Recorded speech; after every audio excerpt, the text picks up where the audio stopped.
So today we're going to be describing how to relate an equation to be the solution of the uniaxial time-dependent heat diffusion equation, which is going to be the partial derivative of temperature over the partial derivative of time is equal to alpha partial derivative squared t over partial derivative x squared. Alright, so we'll write out the equation that we're relating this to. Simply enough, it's going to be t is equal to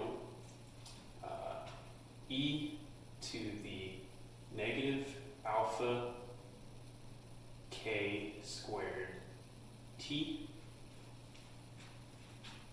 multiplied by e to the I k x. Okay, so how do we relate these equations? Or how do we show that it's a solution of something? Simply enough, we just plug it back into this equation.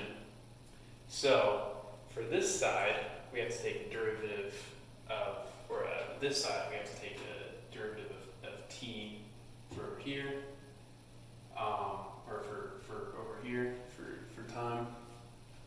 So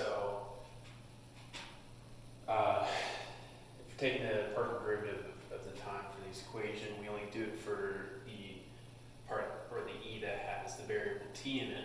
So this stuff right here is going to be brought down as the definition of a derivative is. So it's going to be negative alpha k x e to the negative alpha k, or negative alpha k squared multiplied by e to the negative alpha k squared t. And then it's just brought down e to the imaginary number I kx.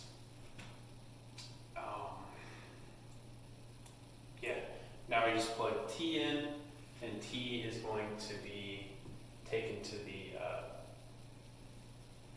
second derivative of x. So it's just going to be the same equation over here because t equals all that. And alpha stays the same. So it's going to be alpha e to the negative alpha k squared t. And then this is brought down twice, right? Because we've taken a partial derivative twice, or the derivative according to x, or with respect to x, twice. It's just brought down twice. The special,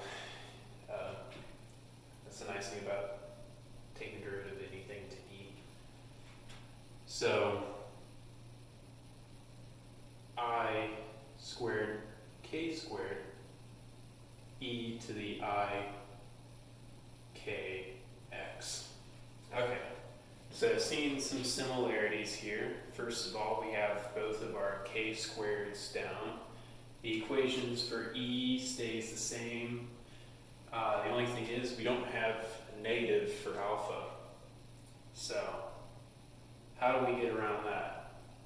We don't have to. We already got it down here. The imaginary number I, the great thing about it is if you square it, it equals -1 because it's the square root of -1. That's what imaginary number I is. So we already have it down here, and they both equal negative alpha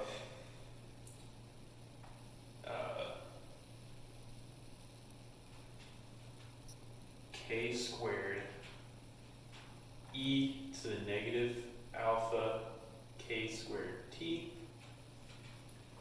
e to the I k x. It's just going to equal the same thing up here.